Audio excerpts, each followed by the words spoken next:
Hey guys, welcome to my CD collection update 10. It's been a while since I made a video, but I'm finally back. And before I start, I hope that all of you are staying safe out there, because there's a lot of stuff going on right now, but you gotta stay positive. So anyway, first I got Monomorph, The Avenger, on Amazon. Pretty good album, probably one of their worst, but I still liked it a lot.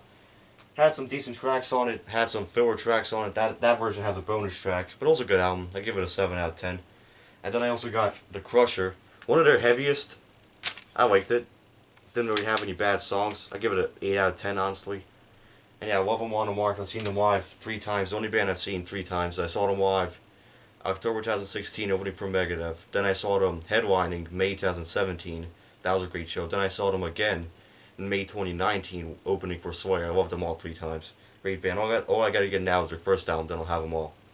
So next up, my dad gave this one to me, Blink-182, Dude Ranch. Not the biggest Blink-182 fan. The album Enema of the State, I think it's called, is good. Other than that, I'm just not the biggest fan. Their like style, it's a little too poppy for me. You know, Travis Barker's a good drummer, but like overall, the band's a little too poppy. But that album has some decent tracks. I don't know. It's cool to have. Then my friend got this for my birthday. Bring Me the Horizon, Sempiternal. Now I'm not the biggest fan of this whole style, but I thought this album was amazing. I'd give it a 10 out of 10. Every song in it was like awesome to listen to. I love the way everything sounds on it, and you should check it out if you like. I don't even know what the genre is, but it sounded awesome. And I might get the rest of their albums, might not, I don't know, but I'm glad to have that one though. So next up, we'll finish on my Death Angel discography. I got the Art of Dying and Killing Season combo. Since they're hard to get separately, so Nuclear Blast made this like a couple years ago, 2016 I believe. And these honestly might be their weakest two albums, but I like them a lot, honestly. I thought both of them were very good. I don't think Death Angel has made a bad album. They have 9, I believe. I have them all now, and I don't think any of them are bad. I saw them live, April 2019, they're great live. You know, one of the old Thrash bands from the 80s. I love Thrash, and Death Angel is one of my favorite bands. And then I also got Relentless Retribution, the deluxe edition of the DVD. I thought this was one of their best albums. I'd say it might be my third favorite by them. I loved every song on here. I haven't watched the DVD yet, but I'll check it out eventually. But I thought the album itself was amazing, and now I have them all. That's great. I love Death Angel. You should check them out if you like metal. So next time, my friend also got this for my birthday. Ice Nine Kills, Every Trick in the Book. Forgot the title, sorry. And I'm not the biggest fan of their whole like metalcore style.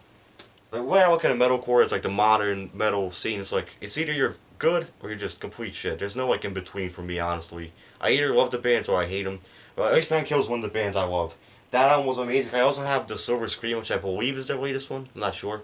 But yeah, I think both the albums were great. That album had a lot of great tracks on it. I also love their lyrics. That album was about books. Silver Scream was about horror movies. And it's very interesting. Great band. You should check them out. Next up, I got this Creator, Cause for Conflict. And probably one of their worst albums. The only reason I got it was because I had their first 6, so this was next. And so I got it for my birthday, and some of the tracks on there are passable, but they went for more like that groove metal sound, like a lot of thrash bands in the 90s were like following Pantera because how huge they were, and all of them really didn't do that good with that style. Which, you know, that album has some decent tracks, but most of it was just like stupid. That's a remastered edition, has a bonus track, which is cool, but not one of my favorites by them. Then I also got Enemy of God on eBay or Amazon, I forget where, but I know I ordered it, and yeah, it came like broken. But this album's in the middle of the pack for them, I'd say. Some of the songs are very good, some of the songs are just like filler, but it's a decent album. I give it a 7 out of 10. I love Creator. They're one, you know, the Teutonic 4 from Germany, and you know I saw them live on March 2018, opening for Sabaton. They're not really opening because like both bands are very big, and yeah, Creator was great live. So yeah, I got that. Then I got Lamb of God, the Duke EP at FYE in like the $7 bin. And I thought it was a little too much for $7 for 5 songs, especially since 3 of them are live tracks. But it was a good EP. If you're a Lamb of God fan, check it out. I got nothing bad to say about it, but I also have nothing really good to say about it. They were good songs, you know? Check it out. Then I ordered this, Motorhead March or Die. Probably the worst album, honestly. I only have 3. This one, Ace of Spades, and Bad Magic, the last one they made. The only reason I got this was because of like $4, and I was like, oh, I'll get it. But it's honestly, Hellraiser is a good song. Then there's a song featuring Ozzy, which is okay. The rest of it is just like kind of, it's very filler, like, you know, rest in peace Lemmy, and I'm not knocking the guy or anything, you know, he's a legend, but that album wasn't that good. Honestly, it's like a 4 out of 10. Like, one good song, that's pretty much it. Still, rest in peace, Lemmy, though. I hope to get the rest of their stuff. They have like 23 albums, so it's gonna be a while to get all of them. Then I got My Chemical Romance, The Black Parade on Amazon. And, you guys know what I say about MCR. A lot of the fans I think are very cringy. Not all of them, because I know some. They're great people, but some of them are. But this album, though, is amazing. It's probably the best album I have in this video. I don't know. Definitely top 3. I loved every song in here. I mean, we got Welcome to the Black Parade. Sorry. I Don't Love You, Cancer, Teenagers, Famous Last Words. I thought all those songs were amazing. The whole album was amazing. And, yeah. I played some of those songs. I played I Don't Love You at the Battle of the Band show I did, like, January. I love that song. It's a great ballad, honestly. It's very emo sounding, but I don't care. I like it. And yeah, I still gotta get, let's see, their first album and the last one they did. Then I got some Overkill albums. I got Horoscope for my birthday back in January. And this album, I think, is one of their best albums. It's the perfect combo of, like, groove and thrash. Like, the way they went for more of that groove metal sound, which I'm going to get to, like, in a second here, which I wasn't a big fan of those albums, but this, though, I thought was the perfect blend. It's their 5th album. First 4 were, like, pure thrash in the 80s, but this was, like, perfect blend. Every song in here I thought was great. This album's like an 8 out of 10. Check it out. Overkill's a great band. I've seen them live once, April 2019. They were with Death Angel, as I said, and it's a great show. And yeah, then I got I Hear Black, which, this is not that good. This was kind of a stupid album. A lot of the tracks on here just sound fillerish, like, sounds like it's like a B-sides album, honestly, if you know what I mean. Like, it's just, one of the songs, the first track on the album, Dreaming in Columbia, I didn't think it was that bad. The rest of it just sounds like some, like, Pantera ripoff. And, like, with Bobby Blitz, it just sounds, like, very weird. Like, Anthrax of John Bush, like, they went for that groove sound. It kind of worked, but, like, this, though, it just doesn't work with Bobby Blitz, and that's definitely one of their worst albums. It's not that good. Again, the first song was good, after that, kind of sucked. 4 out of 10. Then I also got WFO. Forget what it stands for. I know the F stands for fuck, but I forget what the rest stands for. But this is the middle of the pack album. They have like 19 and 20 according to them. But I say 21 because they have the cover album, Cover Kill. But it's just like in the middle of the pack. It's like 10 to like 13 range. It was like also like groovish, but like still had some thrash in there. Better than I Hear Black by a lot. So I give that album like a 6 out of 10. Some decent songs. So now I have their first 7 and the last 2. So I need to get like 14 more. It's gonna be a while again. Then I got Ozzy Osbourne's new album, Ordinary Man. I loved it personally. Sure, it's no like, Blizzard of Oz or Diary of a Madman, but Ozzy's getting older, He's still, the fact that he can still sing is amazing. Like, let's see, Straight to Hell I thought was a great song. Ordinary Man with Elton John I thought was a beautiful like ballad. Under the Graveyard was dope. Spirit Riddled Green Man I kind of liked. Take What You Want with, what's his name, Post Malone and Travis Scott. Yeah, I'm not the biggest fan of those guys, obviously, but it worked. Like, Ozzy fits in that song. Travis Scott's part in the song was the low point, sorry.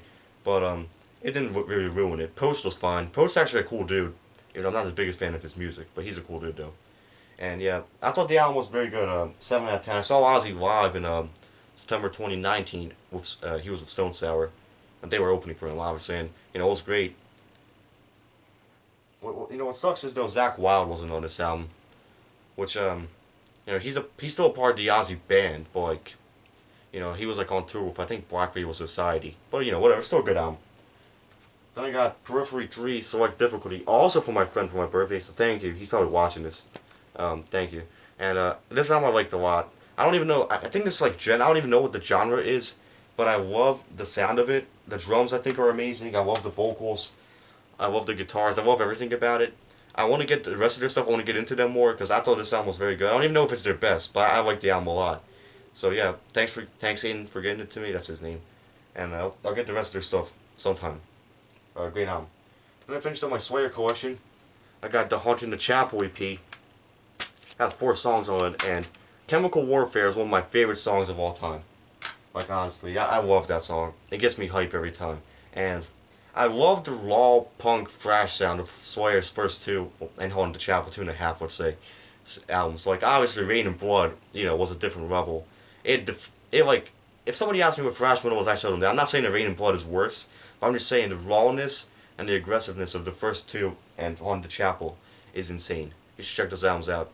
probably already have if you're watching this, but if you haven't, check them out. Then I got also Live on Dead by Slayer. A good live album. If you guys didn't know, I don't buy live albums unless it's by a band I like a lot, or I hear it's like a very good live album, or unless like 1 cent at the store. But other than that, I don't buy live albums. But this though, one of those exceptions. It was this was one they only had Show No Mercy and Haunted Chapel, so they only played 7 songs, but they sounded great. And that was back to the original lineup. Rest in peace, Jeff Hanneman. They still had Dave Lombardo. Think about Jeff Hanneman. So yeah, great. That was a great show. So check it out. Actually, now they have the Repentless Killed You, which is like a live album from like November. So I have to get that now too. I'm not worried about that yet. So then I got this used out of Hawaii, Sublime, self-titled. Now, when I got this, I just heard it's a very good album, so I'll check it out. And I didn't expect it to be this good. Like there's 17 songs on here, but none of them are bad. Sounds amazing. 10 out of 10. I don't even know what the genre is. It's like ska rock. I don't know. I just know that I loved it. I loved every song on it, and you should check the album out for sure. If you listen to like rock, I guess. I don't even know what it is, but it's amazing. So then I got some Testament albums. Got Demonic on Amazon. I don't think I showed this one off before. If I have, I'm sorry, but it's probably the oldest CD in this video. But that album, probably one of their worst, one of their bottom 3, but Testament has never put out a bad album in my opinion. I love Testament, seen them live, April 2017. They were great live. I love Chuck Billy. I love the guitar players they have. Gene Hogan's a great drummer.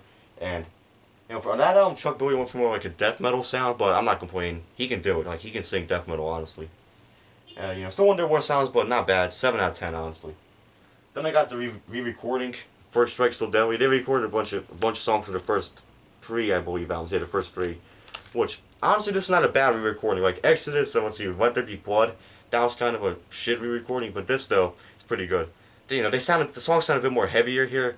I still love the originals, more. The rawness, the aggressiveness from the 80s. But this is not that bad. If you're a Testament fan, I suggest buying it. It's good. You'll like it. But if you want to get into Testament, get the first 2 albums. And then, let's see, I got Dark Roots of Earth for my birthday. This is the deluxe edition. You got the CD and the DVD in here. It has a concert and the making of documentary. You got some bonus tracks, too.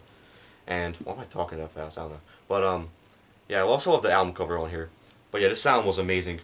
The last 4, I think, are insane. I love the new lineup. It's kind of like a supergroup, if you think about it. I know, like, Chuck Billy, Alex Skolnick, and Eric Peterson are, like, have been there since the start, but, like, honestly, like, they're one of the best thrash bands out there. Out of, like, the old school thrash bands, they're, like, top 3, I'd say, that are still, like, doing well.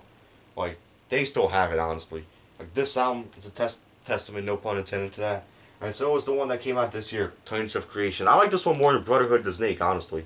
I love Brotherhood of the Snake, but I thought this one was a bit more heavier. Not heavier, but like a bit more thrashy. A bit more old school, honestly. I haven't heard Brotherhood of the Snake in a while, so maybe I'm wrong, but I like this one more. And I give it a 7 out of 10, honestly. I liked all the songs on it. There were no like filler tracks, in my opinion. So all I need now is a Formation of Damnation. And then I'll have all their stuff. That's great. I love Testament. In my top 20 of bands for sure. And then the last CD I had was a Velvet Revolver Contraband. This is a supergroup of Scott Weiland from Stone Temple Pilots and Slash and Duff from Guns N' Roses. And this has 17 tracks. 13, not 17. And a lot of them are kind of like filler, but some of them are very good though. I suggest checking it out if you're a STP fan or a GNR fan, because it won't disappoint. And if you're like a grunge, it's like grunge, hard rock. If you're a fan of those genres, check it out. It's a good album. Good to like listen to, vibe with. Then I got some vinyls here. Got Aerosmith Rock's original pressing from '76. I got the sleeve in here. It's not in the best condition, but I'm just glad to have it. I have a lot of original pressings from I have Led Zeppelin 2 from the 60s. I got a lot of 70s ones. I got some 80s ones too. And yeah, this is a good album. In my opinion, it's their second best. Toys in the Attic, which I also have the original pressing off, is the best. This is a close second though. Then I got Queen 2. Not their best album, but not their worst either. Some decent tracks on it. Say check it out if you're like a classic rock fan or a Queen fan. And then this guy I'm not the biggest fan of, but I have a lot of respect for him since he influenced a lot of good artists. Ted Nugent. This is a live album. It's called Double Live Gonzo. And I haven't listened to it because I'm not the biggest Ted Nugent fan, but you gotta respect him. He influenced a lot of like good rock and metal bands, but it's just not my style.